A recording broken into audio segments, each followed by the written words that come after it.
Global मंथन news में आप सभी का स्वागत है।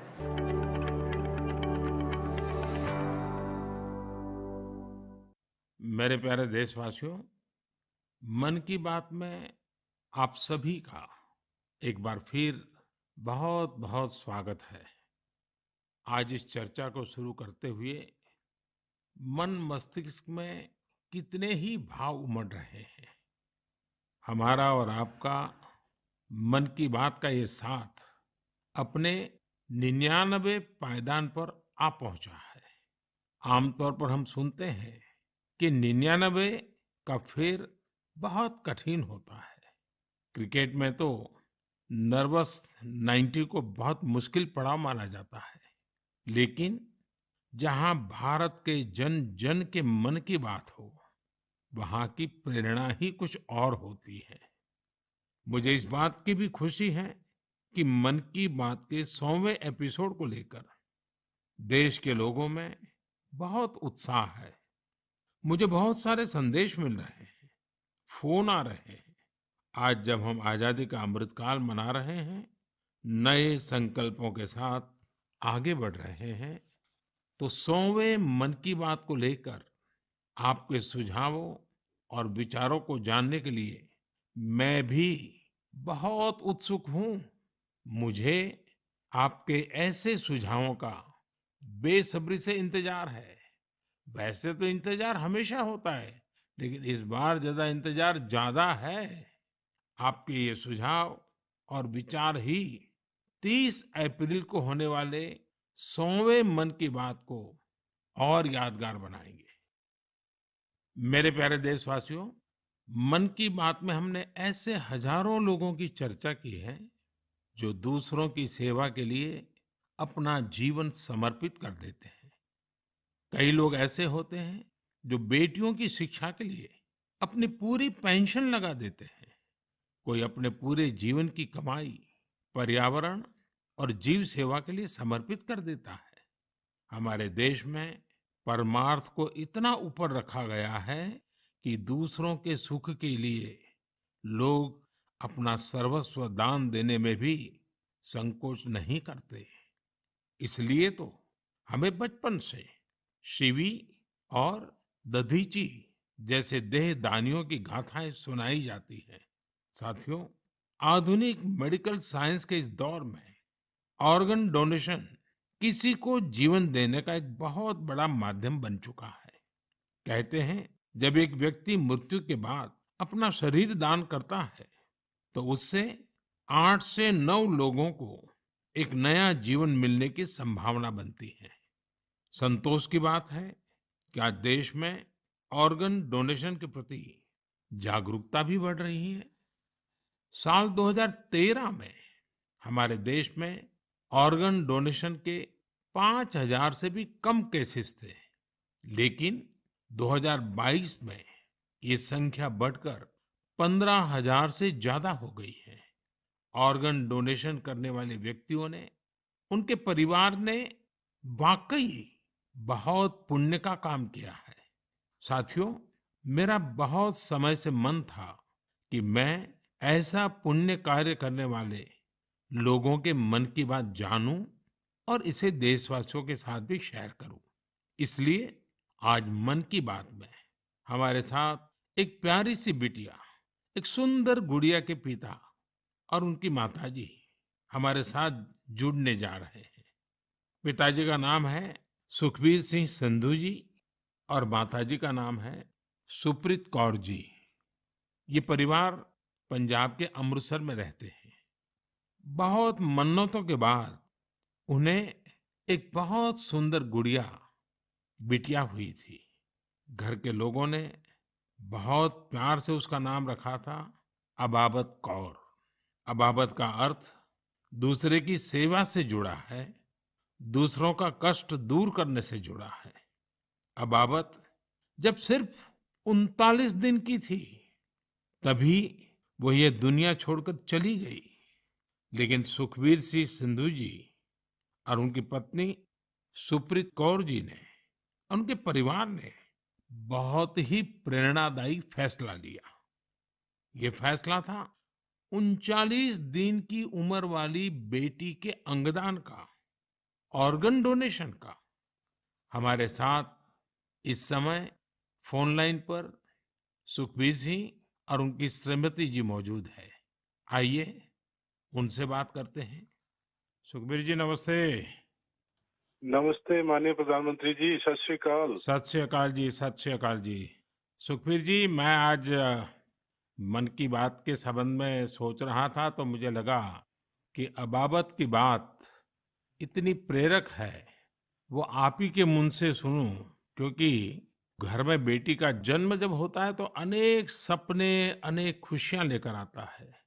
लेकिन बेटी इतनी जल्दी चली जाए, वो कष्ट कितना भयंकर होगा, उसका भी मैं अंदाज लगा सकता हूँ। जिस प्रकार से आपने फैसला लिया, तो मैं सारी बात जानना चाहता हूँ जी। सर, भगवान ने बहुत अच्छा बच्चा दिया था हमें। बहुत प्यारी गुड़िया हमारे घर में आई थी। उसके पैदा होते ही हमें पता चला कि उसके दिमाग में एक ऐसा नाड़ियों का गुच्छा बना हुआ है जिसकी वजह से उसके दिल का आकार बड़ा हो रहा है। तो हम हैरान हो गए कि बच्चे की सेहत इतनी अच्छी है, इतना खूबसूरत बच्चा है और इतनी बड़ी समस्या लेकर पैदा हुआ है। तो पहले 24 दिन तक तो बहुत ठीक रहा बच्चा, बिल्कुल नॉर्मल रहा। अचानक उसका दिल एकदम काम करना बंद हो गया। तो हम जल्दी से उसको हॉस्पिटल लेके गए। वहाँ डॉक्टरों ने उसको रिवाइव तो कर दिया, लेकिन समझने में टाइम लगा कि इसको क्या दिक्कत आई, इतनी बड़ी दिक्कत के छोटा सा बच्चा और अचानक दिल का दौरा पड़ गया। तो हम उसको इलाज के लिए पीजीआई चंडीगढ़ ले गए। वहाँ बड़ी बहादुरी से उस बच्चे ने इलाज के लिए संघर्ष किया, लेकिन बीमारी ऐसी थी कि उसका इलाज इतनी छोटी उम्र में संभव नहीं था। डॉक्टरों ने बहुत कोशिश की कि उसको रिवाइव करवाया जाए। अगर 6 महीने के आसपास बच्चा चला जाए तो उसका ऑपरेशन करने की सोची जा सकती थी, लेकिन भगवान को कुछ और मंजूर था।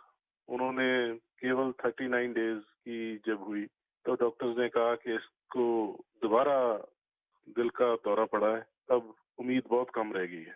तो हम दोनों मियाँ बीवी रोते हुए इस निर्णय पे पहुंचे कि हमने देखा था उसको बहादुरी से जूझते हुए, बार बार ऐसे लग रहा था जैसे कि अब चला जाएगी, लेकिन फिर रिवाइव कर रही थी। तो हमें लगा कि इस बच्चे का यहाँ आने का कोई मकसद है।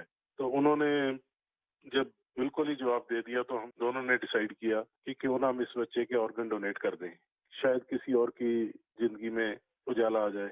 फिर हमने पीजीआई के जो एडमिनिस्ट्रेटिव ब्लॉक है उनमें संपर्क किया और उन्होंने हमें गाइड किया कि इतने छोटे बच्चे के केवल किडनीज ही दी जा सकती हैं। परमात्मा ने हिम्मत दी, गुरु नानक साहब का फलसफा है, इसी सोच से हमने डिसीजन ले लिया जी। नहीं, गुरुओं ने जो शिक्षा दी है उसको आपने जी करके दिखाया जी। सुरप्रीत जी हैं क्या, उनसे बात हो सकती है? जी सर। हेलो। सुरप्रीत जी, मैं आपको प्रणाम करता हूँ। नमस्कार सर, नमस्कार। सर, ये हमारे लिए बड़ी गर्व की बात है कि आप हमसे बात कर रहे हैं। आपने इतना बड़ा काम किया है, और मैं मानता हूँ देश ये सारी बातें जब सुनेगा तो बहुत लोग किसी की जिंदगी बचाने के लिए आगे आएंगे। अबाबत का ये योगदान है, ये बहुत बड़ा है जी। सर, ये भी गुरु नानक पातशाह जी की शायद बख्शिश थी कि उन्होंने हिम्मत दी ऐसा डिसीजन लेने में। गुरुओं की कृपा के बिना तो कुछ हो ही नहीं सकता जी। बिल्कुल सर, बिल्कुल। सुखबीर जी, जब आप अस्पताल में होंगे और ये हिला देने वाला समाचार जब डॉक्टर ने आपको दिया, उसके बाद भी आपने स्वस्थ मन से, आपने और आपकी श्रीमती जी ने इतना बड़ा निर्णय किया। गुरुओं की सीख तो है ही है, लेकिन आपके मन में इतना बड़ा उदार विचार, और सचमुच में अबाबत का जो अर्थ सामान्य भाषा में कहे तो मददगार होता है, ये काम कर दिया। ये उस पल को मैं सुनना चाहता हूँ जी। सर, एक्चुअली हमारे एक फैमिली फ्रेंड है, प्रिया जी, उन्होंने अपने ऑर्गन डोनेट किए थे। उनसे भी हमें प्रेरणा मिली। तो उस समय तो हमें लगा कि शरीर जो है पंच तत्वों में विलीन हो जाएगा। जो कोई बिछड़ जाता है, चला जाता है, तो उसका शरीर को जला दिया जाता है या दबा दिया जाता है।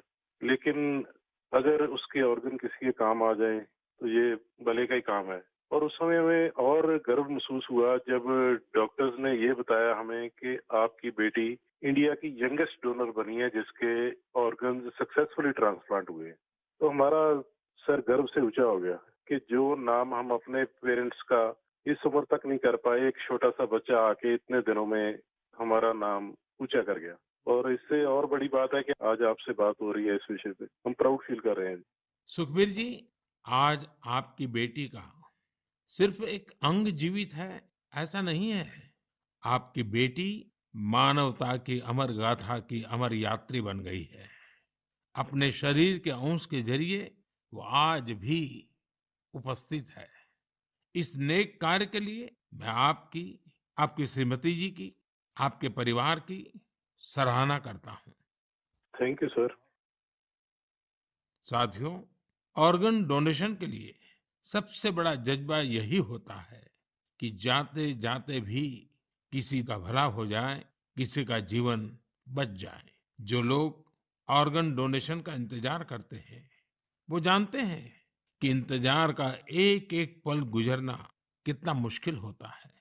और ऐसे में जब कोई अंगदान या देहदान करने वाला मिल जाता है, तो उसमें ईश्वर का स्वरूप ही नजर आता है। झारखंड की रहने वाली स्नेहलता चौधरी जी भी ऐसी ही थी, जिन्होंने ईश्वर बनकर दूसरों को जिंदगी दी। 63 वर्ष की स्नेहलता चौधरी जी अपना हार्ट, किडनी और लीवर दान करके गई। आज मन की बात में उनके बेटे भाई अभिजीत चौधरी जी हमारे साथ हैं। आइए उनसे सुनते हैं। अभिजीत जी नमस्कार। प्रणाम सर। अभिजीत जी, आप एक ऐसी माँ के बेटे हैं जिसने आपको जन्म देकर एक प्रकार से जीवन तो दिया ही, लेकिन और जो अपनी मृत्यु के बाद भी आपकी माता जी कई लोगों को जीवन दे करके गई। एक पुत्र के नाते अभिजीत आप जरूर गर्व अनुभव करते होंगे। हाँ जी सर। आप अपनी माताजी के बारे में जरा बताइए, किन परिस्थितियों में ऑर्गन डोनेशन का फैसला लिया गया? मेरी माताजी सरायकेला बोल के एक छोटा सा गांव है झारखंड में, वहां पे मेरे मम्मी पापा दोनों रहते हैं। ये पिछले 25 साल से लगातार मॉर्निंग वॉक करती थी और अपने हैबिट के अनुसार सुबह 4 बजे अपने मॉर्निंग वॉक के लिए निकली थी। उस समय एक मोटरसाइकिल वाले ने इनको पीछे से धक्का मारा और वो उसी समय गिर गई, जिससे उनको सर पे बहुत ज्यादा चोट लगा। तुरंत हम लोगों ने उनको सदर अस्पताल सरायकेला ले गए, जहां डॉक्टर साहब ने उनकी मरहम पट्टी की, पर खून बहुत निकल रहा था और उनको कोई सेंस नहीं था। तुरंत हम लोगों ने उनको टाटा मेन हॉस्पिटल लेके चले गए। वहां उनकी सर्जरी हुई। 48 घंटे के ऑब्जर्वेशन के बाद डॉक्टर साहब ने बोला कि वहां पे चांसेस बहुत कम है। फिर हमने उनको एयरलिफ्ट करके एम्स दिल्ली लेके आए हम लोग। यहाँ पे उनकी ट्रीटमेंट हुई तकरीबन 7-8 दिन। उसके बाद पोजीशन ठीक था। एक दिन उनका ब्लड प्रेशर काफी गिर गया। उसके बाद पता चला उनकी ब्रेन डेथ हो गई है। तब फिर डॉक्टर साहब हमें प्रोटोकॉल के हिसाब ब्रीफ कर रहे थे ऑर्गन डोनेशन के बारे में। हम अपने पिताजी को शायद ये नहीं बता पाते कि ऑर्गन डोनेशन टाइप का भी कोई चीज होता है, क्योंकि हमें लगा वो उस बात को एब्जॉर्ब नहीं कर पाएंगे। तो उनके दिमाग से हम ये निकालना चाहते थे कि ऐसा कुछ चल रहा है। जैसे हमने उनको बोला कि ऑर्गन डोनेशन की बातें चल रही है, तब उन्होंने बोला कि नहीं नहीं, ये मम्मी का बहुत मन था और हमें ये करना है। हम काफी निराश थे उस समय तक, जब तक हमें ये पता चला था कि मम्मी नहीं बच सकेगी। पर जैसे ही ये ऑर्गन डोनेशन वाला डिस्कशन चालू हुआ, वो निराशा एक बहुत ही पॉजिटिव साइड चला गया और हम काफी अच्छे, एक बहुत ही पॉजिटिव एनवायरनमेंट में आ गए। उसको करते करते फिर हम लोग रात में 8 बजे काउंसलिंग हुई। दूसरे दिन हम लोगों ने ऑर्गन डोनेशन किया। इसमें मम्मी का एक सोच बहुत बड़ा था कि पहले वो काफी नेत्रदान और इन चीजों में, सोशल एक्टिविटीज में ये बहुत एक्टिव थी। शायद यही सोच को लेकर के ये इतना बड़ा चीज हम लोग कर पाए। और मेरे पिताजी का जो डिसीजन मेकिंग था इस चीज के बारे में, इस कारण से ये चीज हो पाया। कितने लोगों को काम आया अंग? इनका हार्ट, 2 किडनी, लिवर और दोनों आंख, ये डोनेशन हुआ था। तो 4 लोगों की जान और 2 जनों को आंख मिला है। अभिजीत जी, आपके पिताजी और माताजी दोनों नमन के अधिकारी हैं। मैं उनको प्रणाम करता हूँ। और आपके पिताजी ने इतने बड़े निर्णय में आप परिवारजनों का नेतृत्व किया, ये वाकई बहुत ही प्रेरक है। और मैं मानता हूँ कि माँ तो माँ ही होती है, माँ एक अपने आप में प्रेरणा भी होती है, लेकिन माँ जो परंपराएं छोड़ करके जाती है, वो पीढ़ी दर पीढ़ी एक बहुत बड़ी ताकत बन जाती है। अंगदान के लिए आपकी माताजी की प्रेरणा आज पूरे देश तक पहुंच रही है। मैं आपकी इस पवित्र कार्य और महान कार्य के लिए आपके पूरे परिवार को बहुत बहुत बधाई देता हूँ। अभिजीत जी धन्यवाद जी, और आपके पिताजी को हमारे प्रणाम जरूर कह देना। जरूर जरूर, थैंक यू। साथियों, 39 दिन की अबाबत कौर हो या 63 वर्ष की स्नेहलता चौधरी, इनके जैसे दानवीर हमें जीवन का महत्व समझाकर जाते हैं। हमारे देश में आज बड़ी संख्या में ऐसे जरूरतमंद है जो स्वस्थ जीवन की आशा में किसी ऑर्गन डोनेट करने वाले का इंतजार कर रहे हैं। मुझे संतोष है कि अंगदान को आसान बनाने और प्रोत्साहित करने के लिए पूरे देश में एक जैसी पॉलिसी पर भी काम हो रहा है। इस दिशा में राज्यों की डोमिसाइल की शर्त को हटाने का निर्णय भी लिया गया है। यानी अब देश के किसी भी राज्य में जाकर मरीज ऑर्गन प्राप्त करने के लिए रजिस्टर करवा पाएगा। सरकार ने ऑर्गन डोनेशन के लिए 65 वर्ष से कम आयु की आयु सीमा को भी खत्म करने का फैसला लिया है। इन प्रयासों के बीच मेरा देशवासियों से आग्रह है कि ऑर्गन डोनर ज्यादा से ज्यादा संख्या में आगे आए। आपका एक फैसला कई लोगों की जिंदगी बचा सकता है, जिंदगी बना सकता है। मेरे प्यारे देशवासियों, ये नवरात्र का समय है, शक्ति की उपासना का समय है। आज भारत का जो सामर्थ्य नए सिरे से निखर कर सामने आ रहा है, उसमें बहुत बड़ी भूमिका हमारी नारी शक्ति की है। हाल फिलहाल ऐसे कितने ही उदाहरण हमारे सामने आए हैं। आपने सोशल मीडिया पर एशिया की पहली महिला लोको पायलट सुरेखा यादव जी को जरूर देखा होगा। सुरेखा जी एक और कीर्तिमान बनाते हुए वंदे भारत एक्सप्रेस की भी पहली महिला लोको पायलट बन गई है। इसी महीने प्रोड्यूसर गुनीत मोंगा और डायरेक्टर कार्तिकी गोंजाल्विस, उनकी डॉक्यूमेंट्री एलिफेंट विस्परर्स ने ऑस्कर जीतकर देश का नाम रोशन किया है। देश के लिए एक और उपलब्धि भाभा एटॉमिक रिसर्च सेंटर की साइंटिस्ट बहन ज्योतिर्मयी मोहंती जी ने भी हासिल की है। ज्योतिर्मयी जी को केमिस्ट्री और केमिकल इंजीनियरिंग की फील्ड में IUPAC का विशेष अवार्ड मिला है। इस वर्ष की शुरुआत में ही भारत की अंडर 19 महिला क्रिकेट टीम ने T20 वर्ल्ड कप जीतकर नया इतिहास रचा। अगर आप राजनीति की ओर देखेंगे तो एक नई शुरुआत नागालैंड में हुई है। नागालैंड में 75 वर्षों में पहली बार 2 महिला विधायक जीतकर विधानसभा पहुंची है। इनमें से एक को नागालैंड सरकार में मंत्री भी बनाया गया है। यानी राज्य के लोगों को पहली बार एक महिला मंत्री भी मिली है। साथियों, कुछ दिनों पहले मेरी मुलाकात उन जाबाज बेटियों से भी हुई जो तुर्की में विनाशकारी भूकंप के बाद वहां के लोगों की मदद के लिए गई थी। ये सभी NDRF के दस्ते में शामिल थी। उनके साहस और कुशलता की पूरी दुनिया में तारीफ हो रही है। भारत ने UN मिशन के तहत शांति सेना में वुमेन ओनली प्लेटून की भी तैनाती की है।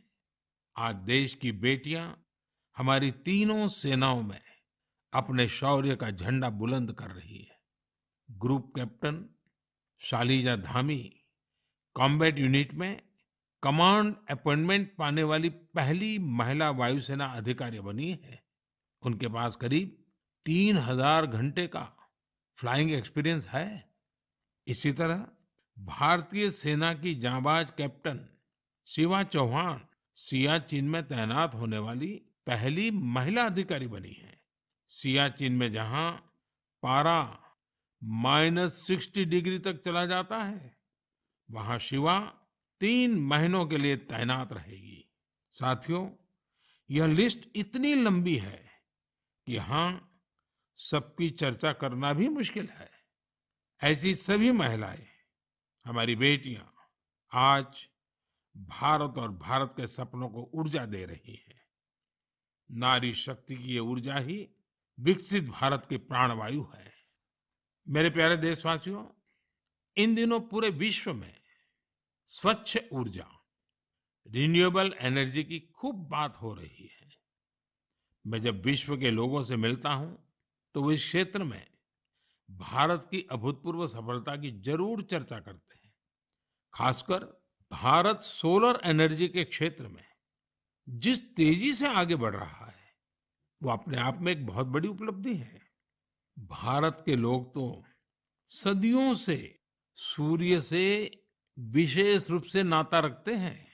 हमारे यहाँ सूर्य की शक्ति को लेकर जो वैज्ञानिक समझ रही है, सूर्य की उपासना की जो परंपराएं रही है, वो अन्य जगहों पर कम ही देखने को मिलते हैं। मुझे खुशी है कि आज हर देशवासी सौर ऊर्जा का महत्व भी समझ रहा है और क्लीन एनर्जी में अपना योगदान भी देना चाहता है।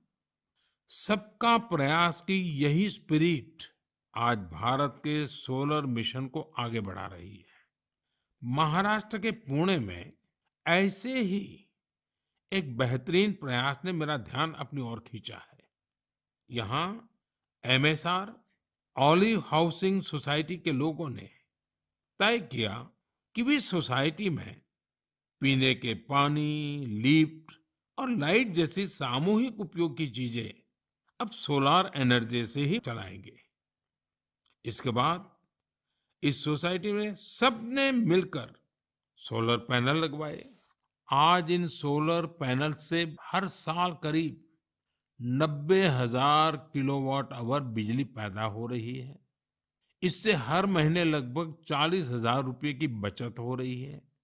इस बचत का लाभ सोसाइटी के सभी लोगों को हो रहा है।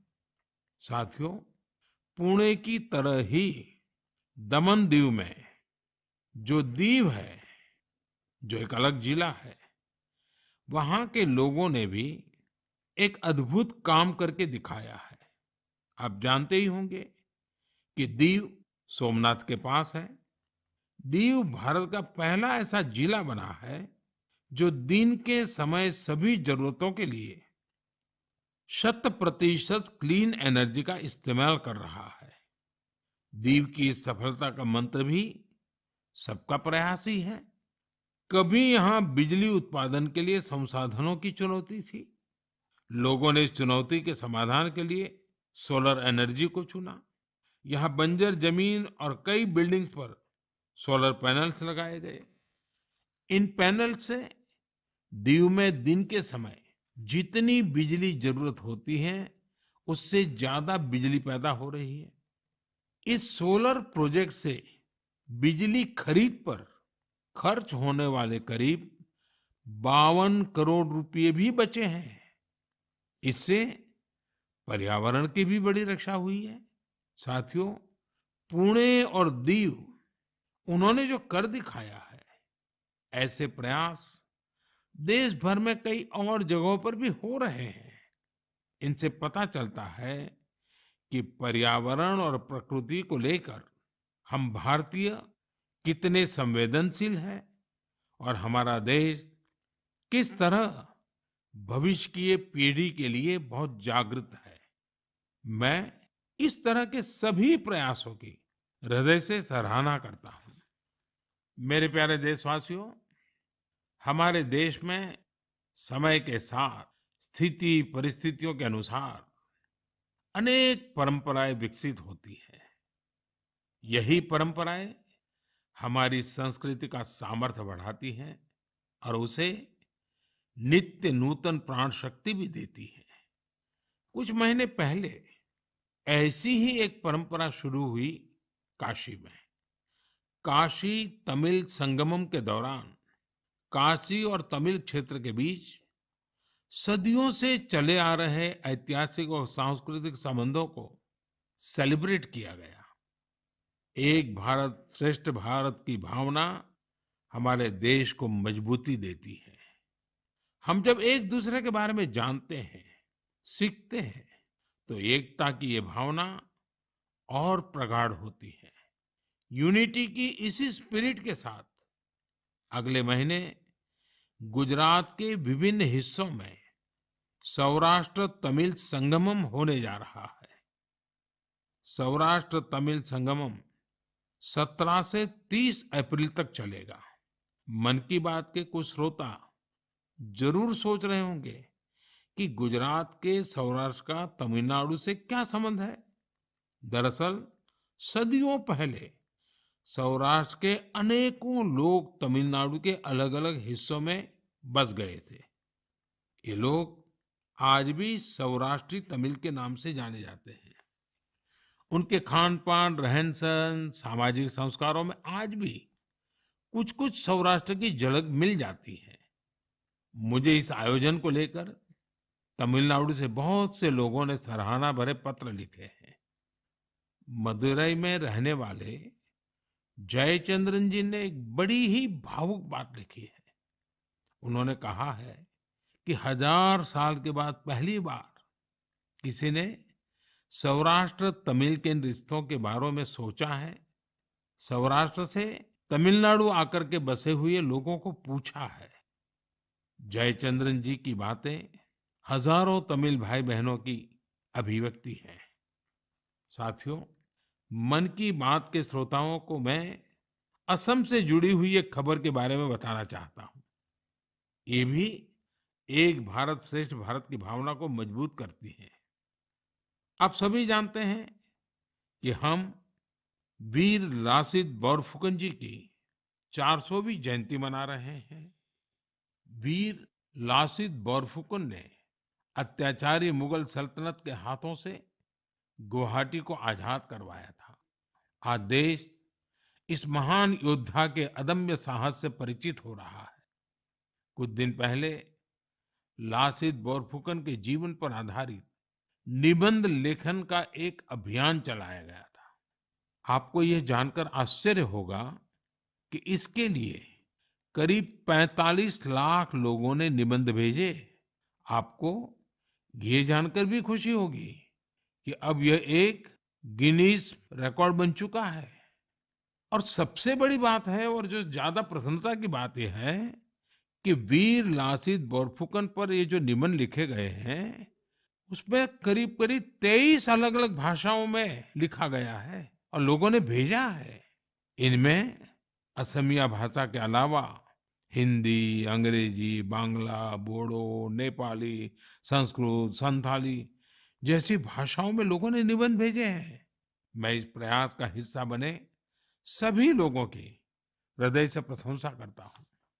मेरे प्यारे देशवासियों, जब कश्मीर या श्रीनगर की बात होती है तो सबसे पहले हमारे सामने उसकी वादियां और डल झील की तस्वीर आती है।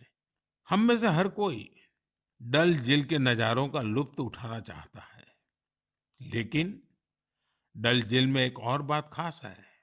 डल झील अपने स्वादिष्ट लोटस स्टेम्स, कमल के तनों या कमल ककड़ी के लिए भी जानी जाती है। कमल के तनों को देश में अलग अलग जगह अलग अलग नाम से जानते हैं। कश्मीर में इन्हें नादरू कहते हैं। कश्मीर के नादरू की डिमांड लगातार बढ़ रही है। इस डिमांड को देखते हुए डल झील में नादरू की खेती करने वाले किसानों ने एक एफपीओ बनाया है। इस एफपीओ में करीब 250 किसान शामिल हुए हैं। आज ये किसान अपने नादरू को विदेशों तक भेजने लगे हैं। अभी कुछ समय पहले ही इन किसानों ने 2 खेप यूएई भेजी है। ये सफलता कश्मीर का नाम तो कर ही रही है, साथ ही इससे सैकड़ों किसानों की आमदनी भी बढ़ी है। साथियों, कश्मीर के लोगों का कृषि से ही जुड़ा हुआ ऐसा ही एक और प्रयास इन दिनों अपनी कामयाबी की खुशबू फैला रहा है। आप सोच रहे होंगे कि मैं कामयाबी की खुशबू क्यों बोल रहा हूं? बात है ही खुशबू की, सुगंध की ही तो बात है। दरअसल जम्मू कश्मीर के डोडा जिले में एक कस्बा है भदरवा। यहाँ के किसान दशकों से मक्के की पारंपरिक खेती करते आ रहे थे, लेकिन कुछ किसानों ने कुछ अलग करने की सोची। उन्होंने फ्लोरिकल्चर यानी फूलों की खेती का रुख किया। आज यहाँ के करीब 2500 किसान, 2500 किसान लेवेंडर की खेती कर रहे हैं। इन्हें केंद्र सरकार के एरोमा मिशन से मदद भी मिली है। इस नई खेती ने किसानों की आमदनी में बड़ा इजाफा किया है और आज लेवेंडर के साथ साथ इनकी सफलता की खुशबू भी दूर दूर तक फैल रही है।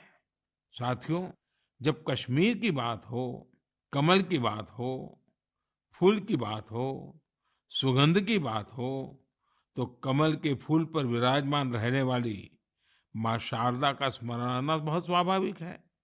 कुछ दिन पूर्व ही कुपवाड़ा में माँ शारदा के भव्य मंदिर का लोकार्पण हुआ है। ये मंदिर उसी मार्ग पर बना है जहां से कभी शारदा पीठ के दर्शनों के लिए जाया करते थे। स्थानीय लोगों ने इस मंदिर के निर्माण में बहुत मदद की है। मैं जम्मू कश्मीर के लोगों को इस शुभ कार्य के लिए बहुत बहुत बधाई देता हूँ। मेरे प्यारे देशवासियों, इस बार मन की बात में बस इतना ही। अगली बार आपसे मन की बात के 100वें एपिसोड में मुलाकात होगी। आप सभी अपने सुझाव जरूर भेजिए। मार्च के इस महीने में हम होली से लेकर नवरात्रि तक कई पर्व और त्योहारों में व्यस्त रहे हैं। रमजान का पवित्र महीना भी शुरू हो चुका है।